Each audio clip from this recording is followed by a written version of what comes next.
नमस्कार, मी राहुल कुलकर्णी NDTV मध्ये तुमचं स्वागत आहे. काही वर्षानंतर जशी इंग्लंडमध्ये औद्योगिक क्रांती झाली आणि 100-1 वर्षानंतर आपण असं म्हणायला लागलो की त्यांनी जनमानसावरती एवढा प्रभाव टाकला की त्या क्रांतीचे अजूनही आपण परिणाम बघतो आहोत. माझ्या मते आर्टिफिशियल इंटेलिजन्स नंतर आत्ता जे काही समाजामध्ये वेगळे रिफ्लेक्शन्स येत आहेत टेक्नॉलॉजी म्हणून आणि आर्टिफिशियल इंटेलिजन्समधून, काही वर्षानंतर आपण हेही म्हणू की हे तांत्रिक बदल हे एक मोठं रिव्होल्युशन आहे. आणि त्याच कॉन्टेक्स्टमध्ये बदलणारं शिक्षण किंवा बदलत चाललेलं शिक्षण याचा विचार करायला हवा. श्री डोनाल्ड ट्रम्प यांनी ज्या पद्धतीनं टेरिफ वॉर सगळीकडे आणलेलं आहे, त्यानंतर एक मोठ्या पद्धतीचं डिस्ट्रक्शन ग्लोबली होऊ घातलेलं आहे. त्याही कॉन्टेक्स्टमध्ये आणि एक एक्सपोर्ट ओरिएंटेड इकॉनॉमी करण्याच्या दृष्टीनं भारत सरकार काय करू शकतं याच्यावरती केंद्रीय पातळीवरती विचार सुरू झाला आणि त्यातून मग नॅशनल एज्युकेशन पॉलिसी आली. आता महाराष्ट्रामध्ये आणखीन एक मोठं डिस्ट्रक्शन शिक्षण ह्या पातळीवरती होतं आहे. पण गंमत अशी आहे की दरवेळेला, आणि मी ते नेहमी म्हणतो की हॉरिझॉन्टल सिस्टीममध्ये जसा जिल्हाधिकारी बदलला आणि शिक्षण मंत्री बदलला की धोरणात बदल होतो, ते विनोद तावडे यांच्यापासून पण आपण बघत आहोत. तसा शिक्षण मंत्री बदलला की नवीन काहीतरी धोरणं येतात आणि मग ही जी शिक्षक मंडळी आहे त्यांना ते कोपअप करताना म्हणजे त्याच्याशी सामोरे जाताना अडचण होते. आणि अनेक शिक्षक संघटनाची लोक असं म्हणतात की आता शिक्षण सोडून बाकी सगळं काम त्यांना दिलेलं आहे. असं असतानासुद्धा आता जेव्हा CBSE पॅटर्नची विधिमंडळामध्ये घोषणा होते आणि त्याच्यामध्ये इयत्ता पहिलीपासून ह्या वर्षी आपण त्याची अंमलबजावणी करू असं सरकार म्हणतं, तेव्हा ह्या स्टेक होल्डरला म्हणजे हे जे शिक्षक मंडळी आहेत त्यांना विचारायला हवं ना की त्यांचं काय मत आहे. दुसरं असं आहे की ह्या वर्षीच्या शैक्षणिक धोरणामध्ये परीक्षा केव्हा घ्यायच्या इथपासून ते बालभरतीचं काय होणार इथपर्यंत अशी खूप वेगळी चर्चा सुरू आहे. तर तोही एक संदर्भ म्हणून आपण घेऊया. पण त्याची सगळ्यात आधी आपण चर्चा करू, ह्या शिक्षक मंडळी ही सगळी तज्ज्ञ मंडळी आहेत आणि माझ्या मते ज्यांच्यावरती ह्या बदलाची अंमलबजावणी करण्याची जबाबदारी ते हेच आहेत. त्यामुळे त्यांना हे विचारायला हवं, सर काय मत आहे तुमचं हे पहिलीपासून CBSE? एक तर तुमचं नाव सांगा जर ते जास्त. माझं नाव आहे विलास सुदाम जासूद. माझी शाळा जिल्हा परिषद प्राथमिक शाळा शिक्रापूर, तालुका शिरूर, जिल्हा पुणे. नवीन शैक्षणिक धोरण CBSE पॅटर्न हा या वर्षीपासून म्हणजे सन 2025-26साठी पहिली, दुसरी आणि तिसरी या 3 वर्गासाठी प्रथमतः अभ्यासक्रम येत आहे आणि मग याच्या पुढं क्रमाने एक वर्ग अशा पद्धतीने तो 12वीपर्यंत होणार. बरोबर. चांगलं की वाईट? नवीन जे येतं ते चांगलंच म्हटलं पाहिजे. हे म्हणजे शिक्षण मंत्री बघतील म्हणून म्हणायला लागले. बरोबर आहे ना? नवीनचा पण मग याचा अर्थ आपण एवढी वर्ष शिकवत होतो ते वाईट आहे का हो मॅडम? नाही, असं नाही. नवीन जी पद्धती आहे निश्चितच त्या CBSE पॅटर्नचं स्वागत आहे आमच्या शिक्षकांकडनं. कारण समाजामध्ये जी SSC बोर्ड किंवा CBSE बोर्ड पालकांमध्ये थोडंसं हे असतं की CBSE बोर्ड म्हणजे तो चांगला आणि स्टेट बोर्ड किंवा हे थोडंसं ते कमी लेखलं जातं. तर काही हरकत नाही, पण शासनाने अभ्यासक्रमच अशा पद्धतीचा बनवलेला आहे की पॅरलल होता. आता सुद्धा जो स्टेट बोर्डचा आमचा जो अभ्यासक्रम होता तो CBSE बोर्डला पॅरललच होता आणि आता त्या पद्धतीने हे जे पुस्तकं किंवा अभ्यासक्रम तयार केलेला आहे तो निश्चितच स्वागतार्ह आहे. तुमचं नाव सांगा. माझं नाव जयश्री मंगेश शेवले. माझी शाळा जिल्हा परिषद प्राथमिक शाळा लोणीकंद. राईट. असं आहे की सरकारचं ह्या मागचं म्हणजे MPSC पासून ते सगळ्या तत्सम संस्थांमध्ये बदल करत असताना राष्ट्रीय पातळीवरती मराठी मुलांनी कॉम्पिट करावं अशी ती भावना आहे. तुमचं नाव सांगा. नमस्कार, माझं नाव छाया शेंडकर जाधव. माझी शाळा PMC शाळा केशवनगर, वडगाव मावळ. आत्ता येऊ घातलेला जो CBSE पॅटर्न आहे त्याबद्दल मला असं वाटतं की हा थोडासा ॲडव्हान्स लेवलचा थोडासा अभ्यास आहे, म्हणजे थोडी काठीण पातळी माझ्या माहितीनुसार जास्त आहे. PCMC ला आहात? नाही, जिल्हा परिषदला आहे. ओके. तर जिल्हा परिषद असतील किंवा महानगरपालिका असतील किंवा नगरपालिका असतील, तिथे येणारा विद्यार्थी हा साधारणपणे नाहीरे वर्गातला असतो, तो कोपअप करू शकेल? नाहीरे वर्गातला असं नाही म्हणता येणार. थोडंसं त्यांना फॅमिली बॅकग्राऊंड थोडंसं बॅकअप कमी मिळतं, पण शिक्षकांनी थोडेसे अधिक प्रयत्न केले आणि शासनाने थोड्याशा वेगळ्या योजना त्यासंबंधी राबवल्या, त्याला सपोर्टिव्ह अशा, तर मला असं वाटतं जगात कुठली गोष्ट अशक्य नाही. तर ही जो सर्वसामान्य जनता आहे त्यांनाही या येणाऱ्या चॅलेंजेसला सामोरं जाताना कुठं कॉन्फिडन्स कमी पडू नये असं मलाही वाटतं. त्यामुळे CBSE पॅटर्नमध्ये जर आलेलं आहे तर त्यालाही असं वाटणार की नाही, जी ती मुलं बाहेर जाऊन शिकतात तेच मी माझ्या सरकारी शाळेमध्ये शिकतोय. त्यामुळे त्यांची कॉन्फिडन्स लेवल चांगली असणार आहे, अभ्यासही चांगला असणार आहे आणि शिक्षकांनी जर ठीक आहे. ठरवलं एक तर तो उपप्रश्न नक्कीच करू लगेच शकतो. विचारतो. वयोगटानुसार काही शिक्षक आता सिनियर आहेत, तर त्यांना हे सगळं नव्याने शिकावं लागेल असं नाही आहे. असणार आहे शक्य, नक्कीच असणार आहे. नवीन काही गोष्टी शिकून घ्याव्या लागणार आहेत. पण तुम्हाला माहिती आहे की त्यासंबंधी लगेचच आमचे प्रशिक्षण आयोजित केली जातात आणि त्यासंबंधी सरकार तेवढं अपडेट असतं की शिक्षकांना आवश्यक असलेल्या गोष्टी तिथल्या तिथे त्यांना प्रशिक्षण देऊन त्यांच्यापर्यंत पोहोचवल्या तुमच्या जातात. मते हे योग्य आहे? हो, योग्य बरोबर. आहे. सर जरा बरेच प्रयोग करतात आणि त्यांनी मला सांगितले की LED दुरुस्त कशी करावी ह्याबद्दल तुम्ही ते लवकरच सुरू करणार आहात, बरोबर. आणि ह्यांच्या शाळेमध्ये वेटिंग वगैरे पण आहे. मग जर जिल्हा परिषदेच्या शाळेला स्टेट बोर्डाचं सगळं शिकवून वेटिंग असेल, पण नवीन कशासाठी? ठीक आहे, तुमचं नावही सांगा. माझं नाव लव बाबा गायकवाड, मुख्याध्यापक जिल्हा परिषद प्राथमिक शाळा भोगावी 1, तालुका मुळशी. ज्याला कोणाला बोलायचं नाही हात वर केला तर मला पटकन विशेष म्हणजे त्याच्याकडे ज्यावेळेस पहिलीला इंग्रजी विषय आला, जाईल. पूर्वी 5वीपासून इंग्रजी होती, तर सगळ्यांना असंच वाटलं होतं की आपल्या शिक्षकांना काठिण्य पातळी जमणार नाही, मुलांना सहन होईल का पहिलीपासून इंग्रजी. तर मुलं तयार झाली. आजही शिक्षक पहिलीपासून इंग्रजी आपण सगळ्यांनी मनापासून केलेले. त्याप्रमाणे CBSE पॅटर्न घेण्याचा एकच उद्देश की नीटला आपली मुलं कमी पडतात SSC बोर्डाची. असं वाटतं तुम्हाला? हो, कमी पडतात थोडंसं. मग कारण माझी स्वतःची दोन्ही मुलं CBSE पॅटर्नमध्ये शिकल्यामुळं ती मुलं जी SSC बोर्डाची. हे बरं झालं सरांनी सुरुवात केली. मला पूर्ण खात्री आहे 100 पैकी बऱ्याच शिक्षकांची मुलं ही खाजगी शाळेमध्ये आणि CBSE पॅटर्नमध्ये शिकतात. हो हो, हे मान्य करायला लागेल. मान्य आहे सर. काही हो. आणि सगळ्यात महत्त्वाचा मुद्दा, जर ते माझ्या मुलांनी शिकलं नंतर माझ्या विद्यार्थ्यांनी शिकावं म्हणून CBSEचा जो पहिलीचा वर्ग जो CBSE त्यांनी चालू केलेला आहे, विशेष मी ॲज अ मुख्याध्यापक, ॲज अ शिक्षक म्हणून तुम्ही मी कौतुकच मला करतो. सांगा की तुमच्या मुलांनी CBSE पॅटर्नमध्ये अशी कुठली गोष्ट शिकली जे अधिक उत्तम पद्धतीने होते, जे राष्ट्रीय पातळीवरच्या काठिण्य परीक्षेला त्याचा फायदा काय झाला, 10वी पर्यंत तो CBSE ला होता. Right. नंतर मी 11वी 12वीला त्याला SSC बोर्डाला काढल्यानंतर त्याच्यात स्टेट बोर्डला काढल्यामुळे त्याचा फायदा काय झाला की 10 ते 11% वाढ झाली त्याची. 11वी 12वीला CBSE वरून तुम्ही 11वी 11वीला स्टेट बोर्डला घेतला, बरं. तर 11 ते 12% त्याची वाढ झाली. त्याला ज्यावेळेस 10वीला 76 होते तर त्याला 12वीला 88 पडले. राईट. आता म्हणजे हा फायदा होतो. राईट. माझी मुलं पण CBSE बोर्ड. नाव सांगा द्या. मी निलेखा विलास तोटे, PM श्री 151 बाणेर या शाळेमध्ये आहे. आणि नुकत्याच आत्ता आपल्या सरकारने जी पहिलीपासून CBSE बोर्ड पॅटर्न राबवण्याचा प्रयत्न करत आहे, पण स्थानिक पातळीवर पाहता मला वाटत नाही की पुणे जिल्ह्यामध्ये ज्या ह्याच्यामधल्या शाळा आहेत ग्रामीण भागातल्या, त्या शाळांमध्ये जेवढी उपलब्धता हवी, पुस्तकांची उपलब्धता होईल, शासन पुस्तकं देईल, पण ते राबवण्यासाठी ती मुलं शेतातली कामं करून शाळेमध्ये येणार. किंवा आमची सुद्धा इथे जरी आम्ही शहरामध्ये आमची शाळा असली तरी गवंड्यांची मुलं आमच्या शाळेमध्ये आहेत. मग ते गवंडी कामाबरोबर त्यांना जर हे करायचं असेल तर जरा त्याच्यामध्ये म्हणजे भिन्नताच होणार आहे. पण त्याच्यात प्रतिवाद हा आहे की आपल्याकडे मेमरायझेशन, पाठांतर हे जास्त राज्य मंडळाकडे बघितलं जातं आणि CBSE मध्ये तसं नाहीये. विद्यार्थ्यांनी स्वतःहून करायचं आहे, पण स्वतःहून करण्यासाठी कौशल्य इम्प्लिमेंट करण्यासाठी आम्हाला तेवढा वेळ, म्हणजे शिक्षकांना तेवढा वेळ ठेवलं पाहिजे. आता गेल्या डिसेंबरच्या एंडपासून जानेवारीच्या पहिल्या आठवड्यापासून दर 3 दिवसाचं प्रशिक्षण आहे, 5 दिवसाचं प्रशिक्षण आहे, पुन्हा 3 दिवसाचं प्रशिक्षण, पुन्हा 1 दिवसाचं प्रशिक्षण, अगदी कंटिन्यू प्रशिक्षण. आणि अशैक्षणिक कामच ना, आता ते अग्निशमन दलाचं व्यवस्थापनाचं आहे. तर ठीक आहे, शिक्षकांना दिलं पाहिजे, माहिती पाहिजे, पण त्याच्यासाठी 1100 मुलं शाळेतली दामटायची आणि शिक्षकांनी त्या ह्याला जायचं. खरं म्हणजे हा सनातन विषय तो बॉम्बे हायकोर्टाच्या औरंगाबाद खंडपीठाने यापूर्वी निकाली काढलाय की यांना किती तुम्ही अशैक्षणिक कामं देता ह्याचा पण विचार करा. तुमचं नाव सांगा. मी Manisha Patil, Ghorpadi village high school and junior college Pune. मी तर ह्या CBSE जे धोरण आणले अभ्यासक्रमाचं त्याचं स्वागत करते. आजही म्हणते की ग्रामीण भागातले शिक्षक विद्यार्थी खूप हुशार आहेत, फक्त त्यांना प्रशिक्षण देणं आवश्यक आहे. जे शहरी भागातील मुलांना जे शब्द ग्रामीण भागातले माहीत नाही तेच आज आपण पॅटच्या परीक्षेमध्ये पाहतो, तर त्या शिक्षकांना उत्तर देता येत नाही. त्यासाठी वेगवेगळे प्रशिक्षण आयोजित केले पाहिजेत. आणि एक मला NCPच्या धोरणाबाबत मला सांगावंसं वाटतं की 8वीत आलेला विद्यार्थ्यांना नापास झाला तर पुढं त्याचं शिक्षण बंद होणार.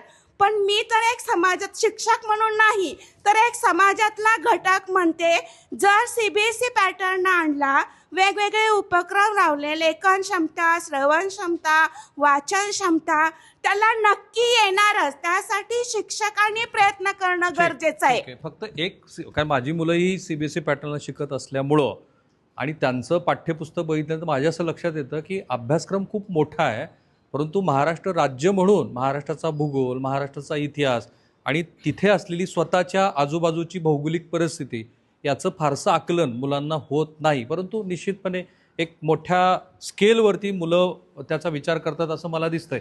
बोला सर. CBSEचा जो अभ्यासक्रम येणार आहे, तुमचं नाव नाही सांगितलं. बाकीच्या नाही ऐका ना सर काय म्हणता. माझं नाव अनिल त्र्यंबक गायकवाड, जिल्हा परिषद प्राथमिक शाळा खडकी, पदवीधर शिक्षक. आता शासनानं जो CBSEचा अभ्यासक्रम येणार आहे असं सांगितलं, त्याचं स्वागत आहे.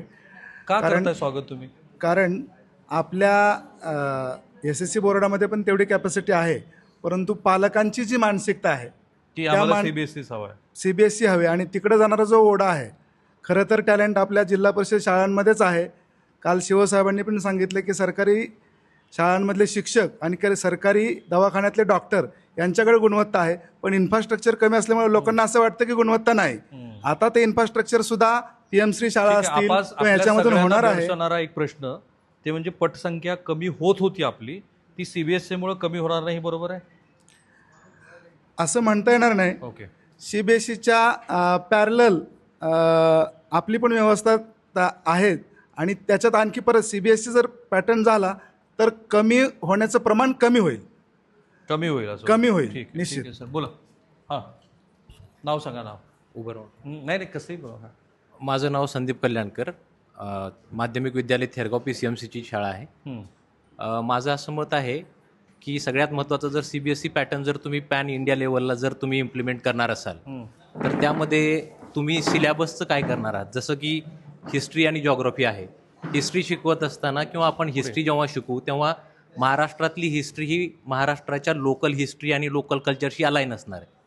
पण जर तुम्ही CBSE pattern throughout pan India लेवलला करणार असाल तर त्याच्यामध्ये तुम्ही how can you justify history, and same is the case for geography as well. तुमचं असं आहे की आपला इतिहास, आपला भूगोल सुटता कामा नये. आणि हा करिक्युलम डिझाईन करत असताना सगळ्यात मोठा म्हणजे एक बॅरियर येऊ शकतो, ज्यामध्ये आपण हे मिस करू शकतो की ज्या लोकल ठिकाणी, महाराष्ट्रासारख्या ठिकाणी आपण जी लोकलची हिस्ट्री कल्चरपासून आपण लांब जाऊ शकतो. हा एक मुद्दा. दुसरा मुद्दा, CBSE जर इंग्लिश डॉमिनन्स येणार असेल, being as a English teacher, पण त्याच्यामध्ये पण बऱ्याच म्हणजे मोठ्या अडचणी निर्माण होऊ शकतात. मला अजून आठवतंय महात्मा गांधीजींनी सांगितलं होतं की आपलं एज्युकेशन हे मातृभाषेतून दिलं पाहिजे होतं. त्याच्यापासून आपण कुठेतरी लांब जातोय की काय, हे आपण तपासून बघितलं. राईट.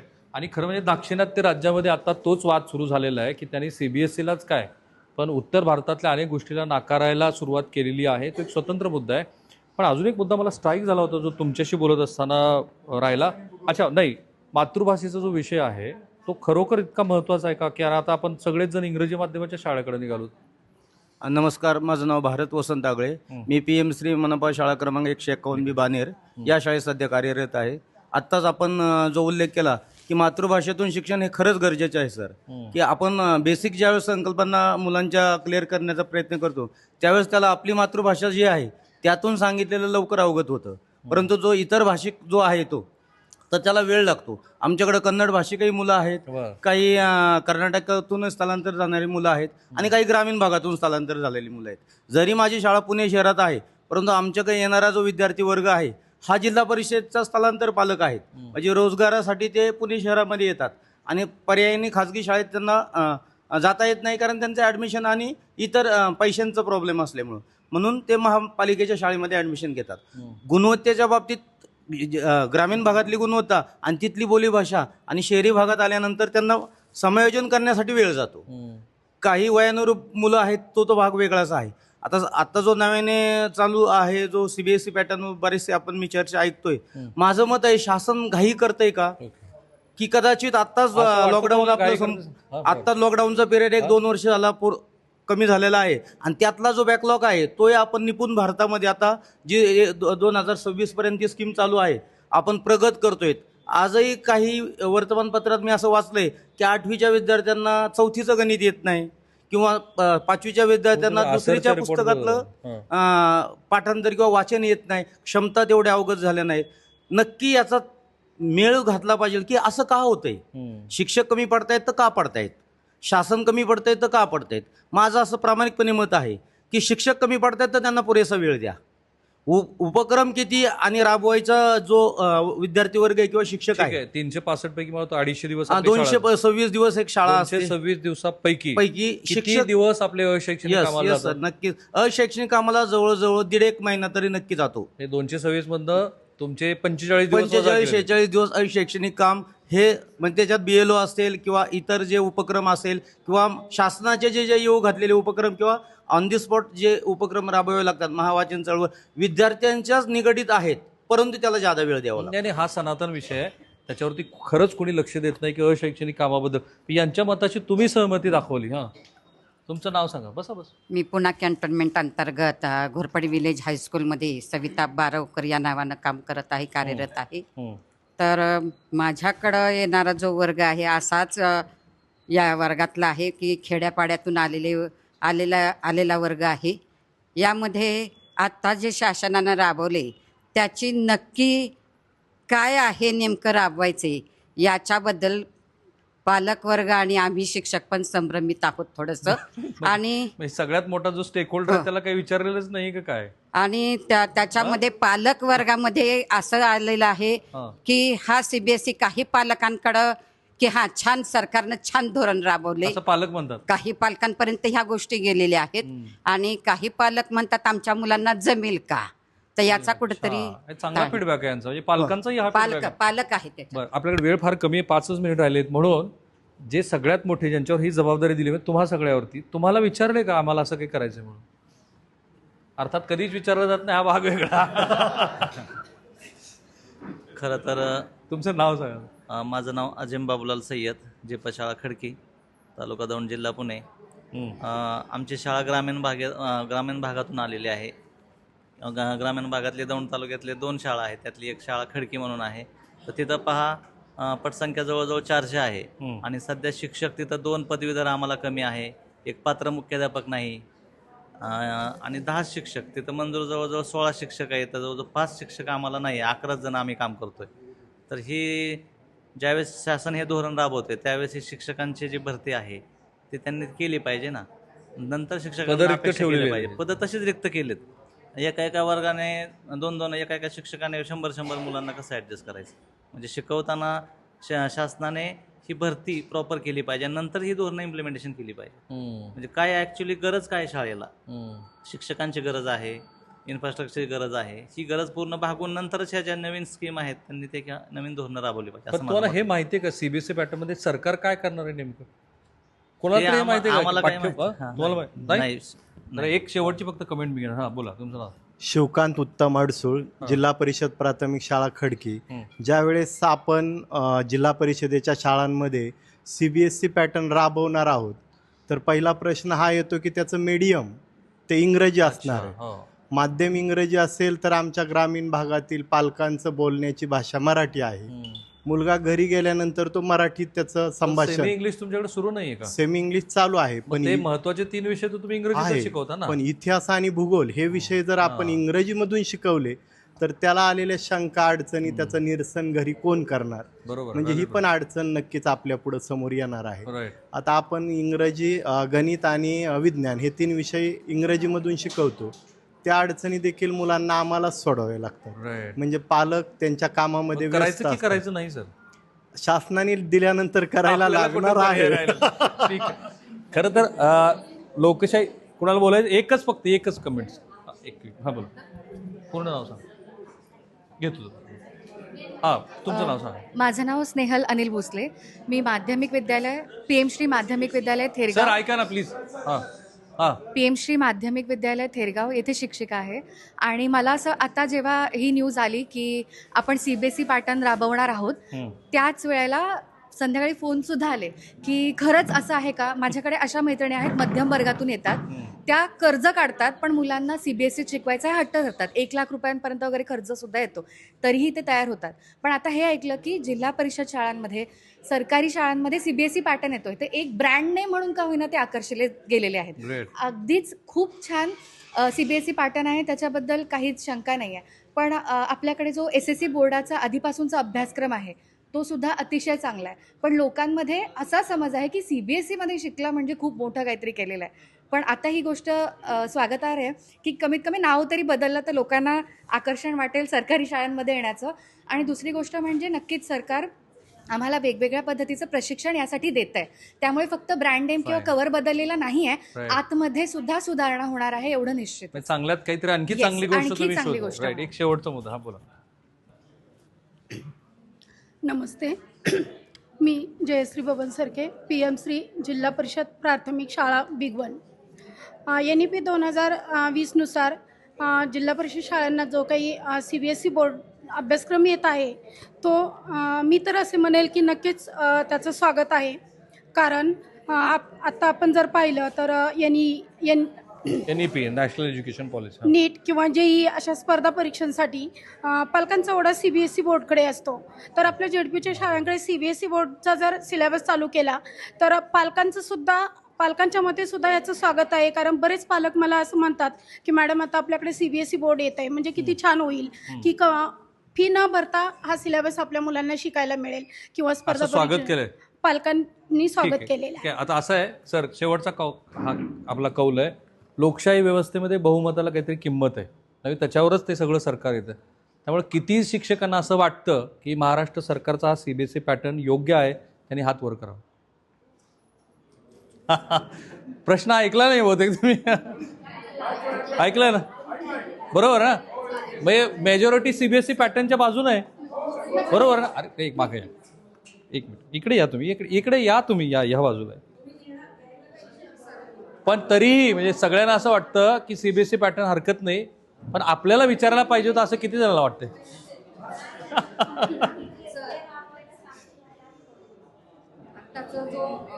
नाही थांबा ना, मतदान होते. पण ह्या सगळ्या प्रक्रियेच्या दरम्यान अशैक्षणिक कामं आणि रिक्त पदं भरायला हवीत असं किती जणांना वाटतं. हेच तर गंमत आहे ना की आपल्याकडे अनेक अर्थाने आपण सगळे वेगळे प्रयोग करतो, ते चांगलेच आहेत असं बऱ्याच जणांचं मत आहे. पण ही अशैक्षणिक कामं, रिक्त पदं, अतिरिक्त ताण आणि बदलणारी सततची धोरणं ह्याबद्दल कुठेतरी शांतपणे बसून सगळ्यांनी विचार करायला हवा आणि ह्यांना विचारून तो करायला हवा. कॅमेरामन निकेतन मानेसह मी राहुल कुलकर्णी, NDTV मराठी, पुणे. थँक्यू.